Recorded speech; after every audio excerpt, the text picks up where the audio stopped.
Next है बेटा atom पे बेस। अब हम कुछ क्वेश्चंस देख रहे हैं, बड़े ध्यान से समझना है। पहला क्वेश्चन है find the radius of second orbit of helium plus. तो हमें अब सॉल्यूशन देखना है। Second orbit of helium plus की अगर मैं बात करूं, हमें ये पता है रेडियस का फॉर्मूला होता है a naught n square by z. ये फर्स्ट क्वेश्चन का सॉल्यूशन है। What is a naught? A naught is 0.529 angstrom. n square that is second orbit means 2 square by z। Helium plus के लिए z बेटा 2 हो गया। तो जैसे आपने इसको सोल्व किया, सिंप्लीफाई करके आपका रिजल्ट आ गया 0.529 into 2 angstrom will be your answer. अब हम सेकंड क्वेश्चन को देखते हैं। सेकंड क्वेश्चन क्या है? Find the ratio of first orbit of hydrogen atom to second orbit of, find the ratio of radius, find the ratio of radius of first orbit of hydrogen atom to second orbit of lithium 2 plus। तो अब देखते हैं radius का formula तो ये use होना है हमें। अब पहले क्या है? First orbit of hydrogen atom this is a naught 1 square by 1 to second orbit of lithium 2 plus. Second orbit का मतलब n2 हो गया, लिथियम 2 प्लस के लिए z3 हो गया। We cancel, this is 3 by 4 is your answer। clear है यहाँ तक? next is solution of third part, third question। find the ratio of speed of electron in third orbit of hydrogen atom to second orbit of helium plus। आपको पता होना चाहिए speed is directly proportional to z by n। तो यहाँ से जो speed की ratio पूछी आपसे, पहले क्या है बेटा? Third orbit of hydrogen atom means 1/3 divide by second orbit of helium plus, this is 2/2। ये कैंसिल हो गया, your answer comes out to be 1/3। ये सॉल्यूशन ऑफ थर्ड क्वेश्चन हो गया। अब अगर मैं फोर्थ क्वेश्चन के सॉल्यूशन की बात करूं, regarding the solution of question number 4, find the radius of fourth orbit of hydrogen like atom in which kinetic energy of electron in third orbit is this. अब आपको याद हो बेटा काइनेटिक एनर्जी का क्या फॉर्मूला था? This is plus 13.6 z square by n square। Kinetic energy in any orbit of hydrogen-like atom is given by plus 13.6 z square by n square। This becomes plus 13.6 given है। This is 13.6। Clear है? अब ये दिया हुआ आपको, जैसे आप इसको कंपेयर करोगे कैंसिल हो गया। यहां से आ गया आपका z square by n square equal to 1। And according to question कौन से ऑर्बिट की बात हो रही है बेटा? Third orbit. n को 3 रखोगे तो ये z square will be equal to 9। तो आपका z3 आ गया। z3 आने का मतलब है हम जो बात कर रहे हैं वो लिथियम 2 प्लस की बात कर रहे हैं। किसकी बात कर रहे हैं बेटा? लिथियम 2 प्लस की। अब उसमें लिथियम 2 प्लस में हमें रेडियस निकालनी है, कौन सी ऑर्बिट की? फोर्थ ऑर्बिट की। अब अगर मुझे रेडियस फोर्थ ऑर्बिट की निकालनी है तो I will write it like a not n square by z। a not का मतलब 0.529। कौन से वाले की बोल रहा हूं बेटा? Fourth orbit. तो n4 का square 16 by z3, this is this angstrom is the answer of solution 4। you can solve it by opening the square। 4 square is 16। Simplify करोगे तो उससे आपका ये रिजल्ट आ जाएगा। Next last one is solution of question number 5। अगर मैं solution of question number 5 की बात करूं, find the angular momentum of electron whose potential energy in hydrogen atom is given by this। अब आपको अगर याद हो what is potential energy? Potential energy is -27.2 z square by n square. Clear है? और पोटेंशियल एनर्जी इन hydrogen atom, hydrogen atom का मतलब Z1 है, इज -6.8। तो दिस इज -6.8 और z की जगह 1 रखूंगा, माइनस से माइनस कैंसिल। ये गया बेटा 4 पे, z को 1 रखना है। 4 into 1 का square equal to n square. तो यहाँ से आ गया n स्क्वायर इक्वल टू 4 और यहाँ से आ गया n2। n2 का मतलब है सेकेंड ऑर्बिट। n2 का मतलब क्या है बेटा? Second orbit.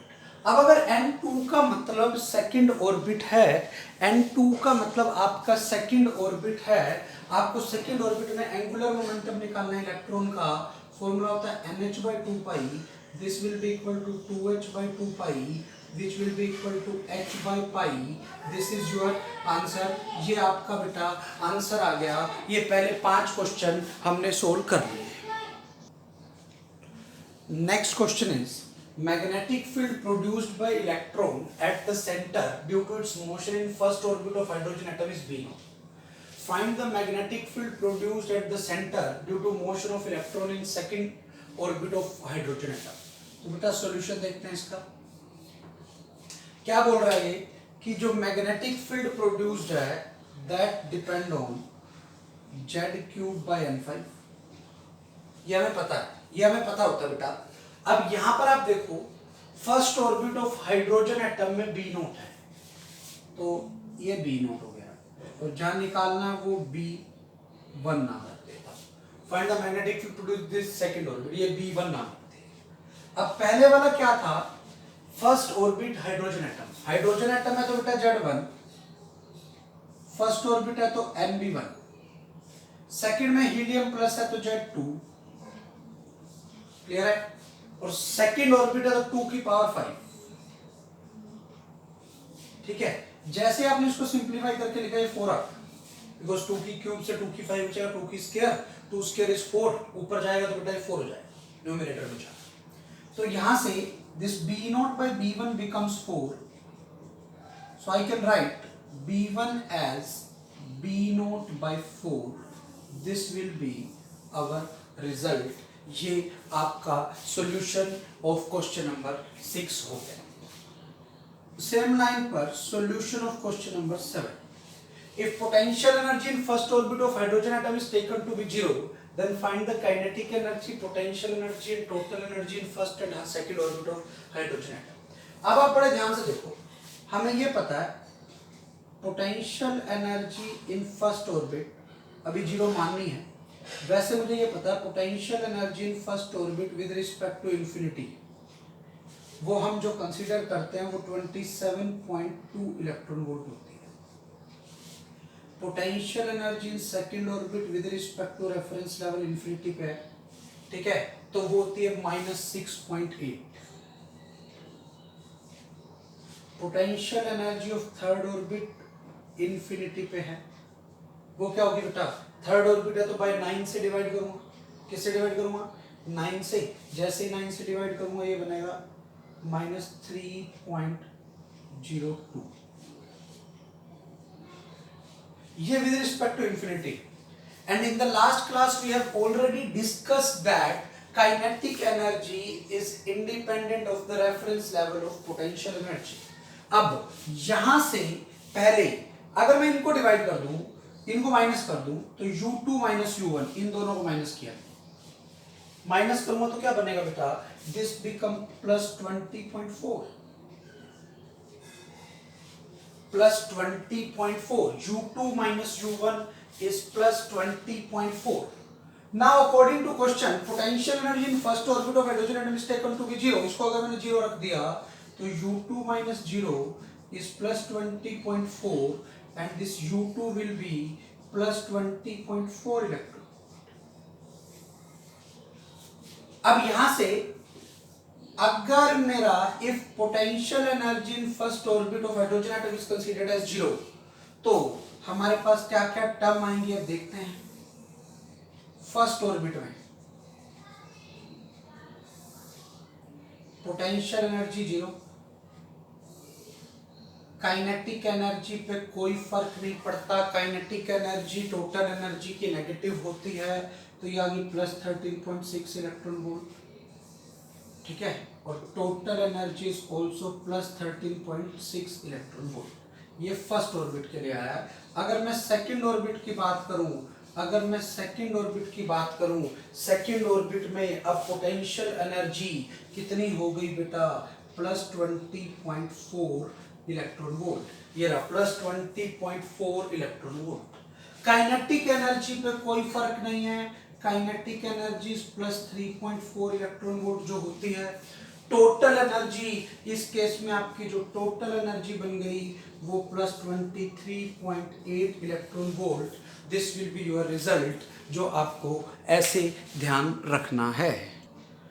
Next question is a small particle of mass m moves in such a way that potential energy of the particle is given by u equal to ar square, where a is positive constant and r is the distance of the particle from origin. Assuming Bohr model of quantization of assumption of quantization of angular momentum and the circular orbits, find the radius of nth orbit. बेटा इस type के बहुत से question बनेंगे। Potential energy दी हुई हो, potential ना दी हुई हो, टोटल और काइनेटिक दी हुई हो, तो total minus kinetic will give us the potential energy. तो पहले हम पोटेंशियल एनर्जी निकालेंगे। पोटेंशियल एनर्जी से मैं फोर्स निकालूंगा, फोर्स होगी minus d u by d are. जैसे इस फोर्स को निकालूंगा ये आएगा माइनस 2ar। ठीक है, अब फोर्स नेगेटिव है, नेगेटिव का मतलब है फोर्स अट्रैक्टिव है। ये मैं आपको ऑलरेडी बता चुका हूं, negative force is considered as attractive force. तो minus 2ar will be equal to, minus हटा देंगे क्योंकि अट्रैक्टिव फोर्स है और ये सेंट्रीपिटल फोर्स का काम करेगी। 2ar will be equal to mv square by r। तो यहां से रिजल्ट आ गया बेटा mv square by r square is equal to 2a। This is equation number 1। ठीक है, और यहीं से ये बेटा nth ऑर्बिट की बात हो रही है, और यहीं से mvr is equal to nh by 2 equation number 2। आपको क्या निकालना है? रेडियस, मतलब आपको स्पीड खत्म करनी है। अगर मैं यहां स्क्वायर कर दूं इसका, m square vn square rn square is equal to n square x square by 4 pi square. Are getting my point? और इसी रिजल्ट को इससे डिवाइड कर दूं, m vn square m square vn square rn square divide by me vn square by rn square is equal to, ये आ गया बेटा n square x square by 4 pi square divide by 2a। एक m से m cancel, vn square से vn square cancel, ये ऊपर हो गया rn4। रेडियस nth ऑर्बिट की to the power 4 will be given by me, नीचे आ जाएगा बेटा n square h square by 8 mass of electron pi square a। Clear है? यहां से radius of nth orbit will be given by n की power 1/2 h square by 8 mass of electron pi square a। ये आपकी radius of nth orbit आ गई। यहाँ से पता लगा radius of nth orbit is directly proportional to n की पावर 1/2, जो आपको समझ में आना चाहिए कि हमने ये रिजल्ट यहाँ से ऐसे निकाला है। और ये वाला रिजल्ट बेटा तब आता है जब आपको पोटेंशियल एनर्जी गिवन हो, तो वहाँ से फोर्स ऐसे निकालनी है, फिर ऐसे करना है। इसी रिजल्ट को थोड़ा सा करता हूँ। कई बार क्या होता है, पोटेंशियल एनर्जी दी होती है r की पावर k, जैसे यहाँ r की पावर 2 है, तो बेटा फोर्स क्या आएगी? du by d r. Force क्या आएगी? Minus d u by d r. अगर minus d u by d r force आएगी तो मतलब डेरिवेटिव में पावर एक कम हो जाएगी, तो फोर्स आएगी r की पावर k माइनस 1 पे डिपेंड करेगी। फोर्स किस पे डिपेंड करेगी बेटा? r की पावर k माइनस 1 पे डिपेंड करेगी। अब फोर्स r की पावर k माइनस 1 पे डिपेंड कर गई, फोर्स होती है mv square by r to the power r की पावर k माइनस 1, उधर आ गया तो ये आ गया v square is proportional to r की पावर k। क्लियर है? v स्क्वायर किसके प्रोपोर्शनल आ गया? r की पावर k के, और यहां से v पूछ ले, v डिपेंड ऑन r की पावर k बाई 2, v और r रिलेशन। यहीं से अगर मैं इसको ऐसे बना दूं, ये बन गया, एक तो होता है mvr is equal to nh by 2 pi, होता है, स्क्वायर कर दो, ये क्या बना? mv square R square is equal to N square H square by 4π²।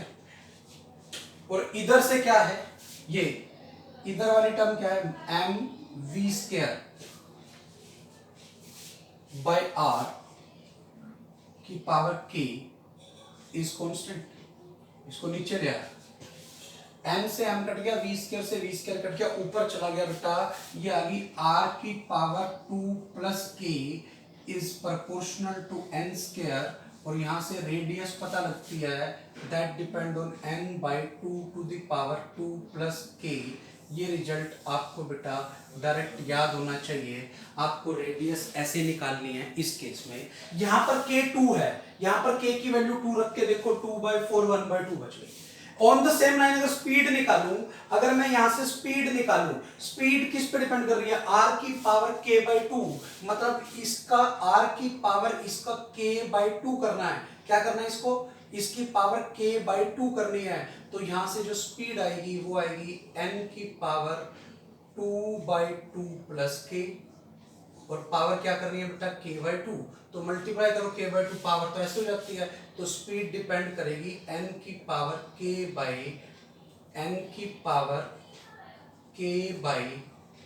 Plus k पे। ये स्पीड का रिलेशन आएगा। ये आपको ऐसे ध्यान में रखना है, रिजल्ट बहुत काम आते हैं ये रिजल्ट, एक रेडियस वाला और एक स्पीड वाला। इस केस में रेडियस वाला मैच कर रहा है। स्पीड निकालनी हो, क्या निकालनी हो बेटा, स्पीड, तो आप स्पीड भी निकाल सकते हो, n/rn है। तो इस केस में जब आप स्पीड निकालोगे वो स्पीड भी n की पावर 1/2 पे आएगी। आप रख के देख सकते हो। इस केस में k 2 है, अगर आपका k 2 है, k को 2 रखूंगा तो रेडियस डिपेंड ऑन n की पावर 1/2, यहाँ k को 2 रखूंगा, स्पीड डिपेंड ऑन n की पावर 1/2। तो इस केस में जब आपको पोटेंशियल एनर्जी या फोर्स का वेरिएशन दिया हुआ हो तो रेडियस कैसे डिपेंड करेगी, स्पीड कैसे डिपेंड करेगी, ये चीजें आपको इस वे में सोल्व करके देखनी पड़ती हैं। अगला क्वेश्चन है एम्स 2014 में आया हुआ क्वेश्चन है बेटा, ए ट्रिपली ionised beryllium 3+ has the same orbital radius as the ground state of hydrogen. The quantum state n of beryllium 3+। सबसे पहले आपको ये पता होना चाहिए बेरिलियम 3+ के लिए z की वैल्यू 4 होगी, बेरिलियम 3+ के लिए z की वैल्यू 4 होगी। और दूसरा आपको ये रिजल्ट पता होना चाहिए, radius is equal to a naught n square by z। अब according to question, same orbital radius means a naught into n square by 4 should be equal to same as the ground state of hydrogen atom। ground state का मतलब n1 है और hydrogen का मतलब z1 है। a naught से a naught cancel, it becomes n square equal to 4, it becomes n equal to 2, तो n equal to 2 will be your answer। AIIMS 2014 में आया हुआ क्वेश्चन है। एम्स 2012 में आया हुआ क्वेश्चन अब देखते हैं। The minimum magnetic dipole moment of electron in hydrogen atom is. आपको याद हो हमने एक रिजल्ट पढ़ा था m/l is equal to e/2me। तो यहां से बेटा m आ गया e/2me इंटू l का मतलब हो गया nh/2π। तो ये रिजल्ट बन गया n into EH/4πme, n into EH/4πme, me is the mass of electron। अब मिनिमम पूछा है तो n की कम से कम वैल्यू क्या हो सकती है बेटा 1, बिकॉज फर्स्ट ऑर्बिट में। तो रिजल्ट आ गया EH/4πm, ये भी आपका आंसर आ गया। एम्स 2012 में आया हुआ क्वेश्चन है। नेक्स्ट नीट 2019 में जो क्वेश्चन था, the total energy of electron in an atom in an orbit is -3.4। total energy is given, this is -3.4। Kinetic energy कभी नेगेटिव नहीं होती, this is minus of total energy, तो kinetic energy is +3.4 electron and potential energy is 2 times the total energy, then potential energy is -6.8 electron volt। ये formulas ना भी पता हो तो भी आप हिट एंड ट्रायल से देख सकते हो, काइनेटिक एनर्जी कभी नेगेटिव नहीं होती। तो ये ऑप्शन कट गई, ये ऑप्शन कट गई। अब काइनेटिक और पोटेंशियल एनर्जी बतानी है। अब आपको ये पता है हाइड्रोजन एटम के अंदर पोटेंशियल एनर्जी नेगेटिव होती है, तो ये भी हट गई क्योंकि यहाँ पोटेंशियल एनर्जी नेगेटिव नहीं है। तो आपका यही आंसर बच गया और रिजल्ट भी वैसे मैच हो रहा है काइनेटिक से और पोटेंशियल एनर्जी से। अगला क्वेश्चन उड़ीसा नीट 2019 में आया हुआ क्वेश्चन है, the radius of first permitted Bohr orbit for the electron in a hydrogen atom equals 0.51 angstrom and its ground state energy equals minus 13.6 electron volt. If the energy in hydrogen atom is replaced by muon, muon means mu minus, is a particle whose charge is same as that of electron and mass is 207 times the mass of electron, then the first Bohr radius and the ground state energy will be. आप बड़े ध्यान से समझना, जब मैंने आपको radius का expression पढ़ाया था वहां मैंने आपको स्पेशली बताया था radius is inversely proportional to mass, mass of particle के इनवर्सली प्रोपोर्शन है। अब आप बड़े ध्यान से यहाँ पे रिजल्ट देखोगे बेटा, क्या कि पहले जो रेडियस थी वो मास ऑफ इलेक्ट्रॉन के लिए थी, वो कितनी थी बेटा 0.51। अब आपको नई रेडियस निकालनी है। पहले मास ऑफ इलेक्ट्रॉन होता है बेटा 9.1 इंटू 10 की पावर माइनस 31 kg, या इसको ऐसे लिखा रहने दो, this is mass of electron के इनवर्सली प्रोपोर्शन। ठीक है, अब जो मास है वो 207 times the mass of electron है, तो ये हो गया बेटा 207 time the mass of electron, cancel हो गई। तो अब जो रेडियस आ गई वो आ गई 0.51 बाय 207 एंगस्ट्रॉम, जिसको मैंने सोल्व किया तो ये आ गया 0.51 बाय 2.07 इंटू ये 10 की माइनस 10 है बाय ये 10 की 2, तो 10 की माइनस 12 हो गई।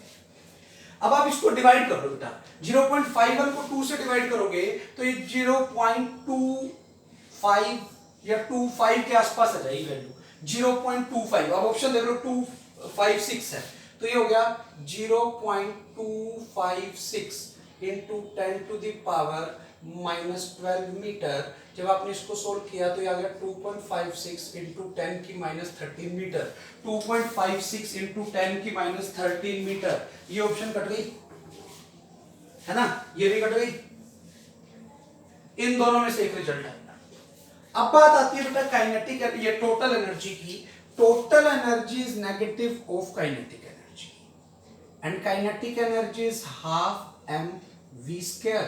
और आपको याद हो हमने स्पेशली पढ़ा था कि जो स्पीड होती है उसके अंदर मास नहीं आता, speed is independent of mass and radius is inversely proportional to mass. अब यहां पर जो टोटल एनर्जी आ गई वो total energy directly proportional to mass आ गई।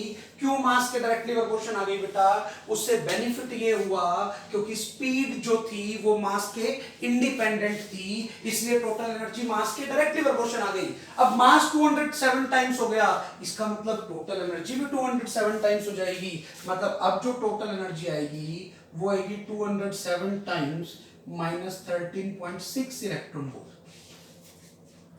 ठीक है, आप इसको सिंप्लीफाई करके जब लिखोगे ये आ जाएगा minus 13.6 into 2 approximately 28 into 10 to the power 2 electron volt.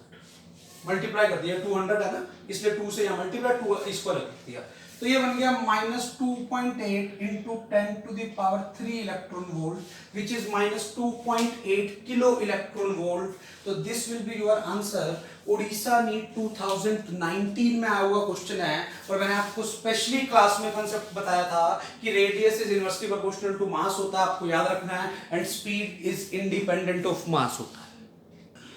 अब प्रीवियस ईयर पे बेस और क्वेश्चन नीट 2018 में आया हुआ क्वेश्चन है, ratio of kinetic energy to the total energy of electron in Bohr orbit of hydrogen atom. आपको याद हो बेटा total energy is the negative of kinetic energy, तो टोटल एनर्जी अगर काइनेटिक एनर्जी की नेगेटिव है तो रेशियो आ गई बेटा 1:-1, बाकी माइनस साइन आ गया, बाकी रेशियो 1 है बट माइनस साइन साथ में है। नीट 2015 में आया हुआ question, consider third orbit of helium plus using non relativistic approach, मतलब हम इलेक्ट्रॉन की स्पीड को ज्यादा नहीं मान रहे। The speed of electron in this orbit will B, speed of electron in this orbit will B, speed of electron का क्या फॉर्मूला होता है बेटा? c/137 into z/n। ठीक है, third orbit helium plus, helium के लिए 2 हो गया z, और थर्ड ऑर्बिट का मतलब n3, तो ये आ गया बेटा c/137 इंटू 2/3। तो आप सोल्व करो, क्या बना, c का मतलब 3 इंटू 10⁸ बाय 137 इंटू 2/3, ठीक है, 3 से 3 कैंसिल, ये बन गया बेटा 2/137 या 200/137 इंटू 10⁶। क्लियर है? तो आप सिंप्लीफाई करोगे तो ये आपका रिजल्ट आ जाएगा। क्लियर है? यहां तक करके देख लेना डिवाइड, ये आपका रिजल्ट आ रहा होगा। अगले क्वेश्चन पे आते हैं, जेईई मेन 2019 में आया हुआ क्वेश्चन है, a particle of mass m moves in a circular orbit in a central potential field u equal to half k r square। अभी थोड़ी देर पहले देखा था हमने u equal to k r square, बस हाफ का फैक्टर फालतू है, वो तो डायरेक्टली प्रोपोर्शनल मतलब कांस्टेंट ऑफ प्रोपोर्शनलिटी में एडजस्ट हो गया होगा। इस केस में हमने r निकाला था, r जो आपका निकाला था n की पावर 1/2 के डायरेक्टली प्रोपोर्शनल। इसी केस में आपने स्पीड निकाली थी, स्पीड भी n की पावर 1/2 के डायरेक्टली प्रोपोर्शनल थी। तो अगर आप काइनेटिक एनर्जी निकालोगे हाफ mv², वो n के प्रोपोर्शन आएगी, तो total energy negative of kinetic energy है वो भी किसके प्रोपोर्शन आएगी, n के। तो रेडियस डिपेंड ऑन n की power 1/2, total energy depend on n, तो ये भी आपका बेटा आंसर आ गया। प्रीवियस ईयर 2019 जेईई मेन में आया हुआ क्वेश्चन है, अभी हमने क्लास में आज ही ये क्वेश्चन किया है, आप वहां से ये सॉल्यूशन इसका देख सकते हो, बिल्कुल as it is same question है। अगले क्वेश्चन पे आता हूं। अगला क्वेश्चन बहुत इंपॉर्टेंट क्वेश्चन है, मैं आपको ये कंसेप्ट कई बार बता चुका हूं, अभी पीछे ऐसा एक क्वेश्चन भी आया था, उसी पे बेस ये कंसेप्ट है, बड़े ध्यान से इसको अब हमने समझना है। कंसेप्ट क्वेश्चन क्या है, पहले आप इस क्वेश्चन को समझोगे, ठीक है, फिर इसके सॉल्यूशन पे आएंगे। क्वेश्चन ये कह रहा है कि muon is a negative charge particle with charge same as electron and mass is 200 times the mass of electron. If mu negative is bound to a proton to form hydrogen like atom, then identify the correct statement। अब आपको ये पता है mass of muon is 200 times the mass of electron, and we have already discussed that radius of orbit is inversely proportional to mass। अब मास म्यून का ज्यादा है तो रेडियस म्यून की कम होगी, तो पहली ऑप्शन ठीक है। क्लियर है? बताया था, स्पेशली एनसीईआरटी की वर्डिंग है, speed is independent of mass, specially लिखवाया था मैंने आपको, स्पीड इज इंडिपेंडेंट ऑफ मास। आपकी जो स्पीड है वो मास पे डिपेंड नहीं करती। अगर स्पीड मास पे डिपेंड नहीं करती तो ये वाली स्टेटमेंट गलत होगी। क्या दिया हुआ है, speed of mu negative in nth orbit is 1/200 times that of electron in the nth orbit. क्योंकि स्पीड मास पे डिपेंड नहीं करती, तो चाहे इलेक्ट्रॉन घूम रहा हो चाहे म्यू नेगेटिव घूम रहा हो, दोनों की स्पीड nth ऑर्बिट में सेम की सेम होगी। अब आ जाते हैं लास्ट पे, पहले क्या, मोमेंटम ऑफ म्यून। मोमेंटम क्या होगा बेटा, मास इनटू वेलोसिटी। अब वेलोसिटी तो डिपेंड कर नहीं रही, तो मोमेंटम किसके प्रोपोर्शन है, मास के। अब म्यून का मास ज्यादा है तो म्यून का मोमेंटम भी ज्यादा होगा, इलेक्ट्रॉन से 200 टाइम्स ज्यादा होगा, तो momentum of muon in nth orbit is 200 times more than that of electron. ये भी ठीक है। ए और डी तो पक्का ठीक है, ए और डी ठीक है, तो बेटा ये वाली गलत हो गई, ये वाली गलत हो गई, क्योंकि ए तो इसमें आया नहीं दोनों में। अब इन दोनों में से एक होगा, मतलब अब बी और सी में से एक ठीक होगी, बी गलत है, तो बेटा ये हो ही नहीं सकती। तो ऑटोमेटिक सी बात है, आपका आंसर ये आ जाएगा थर्ड। अब थर्ड भी चेक कर लेते हैं क्या है। Ionization energy of muonic atom is 200 times that of electron। Ionization energy, what is ionization energy? This is negative of total energy। Negative of total energy का मतलब है प्लस काइनेटिक एनर्जी। मतलब आयनाइजेशन एनर्जी हाइड्रोजन एटम के लिए या किसी भी atom के लिए हाफ mv² है। अब आप देखो स्पीड तो सेम है, तो आयनाइजेशन एनर्जी किसके प्रोपोर्शन हो गई, मास की। अब मास म्यून का 200 टाइम्स बेटा ज्यादा है, अगर म्यून का मास 200 टाइम्स ज्यादा है तो म्यून की आयनाइजेशन एनर्जी भी 200 टाइम्स ज्यादा होगी इलेक्ट्रॉन के कंपैरिजन में। इलेक्ट्रॉन के कंपैरिजन का मतलब हाइड्रोजन एटम के कंपैरिजन में, तो ये म्यून वाला एटम का नाम रख दिया म्यूनिक एटम। म्यूनिक एटम की आयनाइजेशन एनर्जी 200 टाइम्स ज्यादा होगी। तो यहां से तीन ऑप्शन करेक्ट आ गई, ए, सी और डी। ए, सी और डी से बनती हुई एक ही ऑप्शन है, तो ये आपका आंसर आ गया। ये जेईई मेंस 2018 में आया हुआ है। तो आज हमने जो भी प्रीवियस ईयर क्वेश्चंस देखे हैं, इनसे आपको एक बात तो बेटा क्लियरली समझ में आ गई होगी कि हमने जो चीज क्लास में कवर की है, जो चीज हमने क्लास में कवर किया है, हर छोटा छोटा पॉइंट जो हम क्लास में कवर कर चुके हैं क्रैश कोर्स वाली क्लास में, उन्हीं पे बेस्ड क्वेश्चंस प्रीवियस ईयर में आए हुए हैं। है। तो अगर आप क्लास के लेक्चर को ध्यान से सुनोगे, साथ साथ छोट नोट्स बनाओगे, तो आपसे प्रीवियस ईयर वाले सारे क्वेश्चंस हो जाएंगे, और साथ साथ जो इस साल नीट में क्वेश्चन आएंगे, जेई मेन में क्वेश्चन आएंगे, इन्हीं कंसेप्ट पे आएंगे। तो आपको वो चीजें रिकॉल होंगी कि ये हमने क्लास में पढ़ा था, ये तो एज इट इज क्वेश्चन आ गया। तो आप इस वे में ये सारी चीजें देख सकते हैं। प्रीवियस ईयर क्वेश्चंस आपका कॉन्फिडेंस बिल्डअप करेंगे।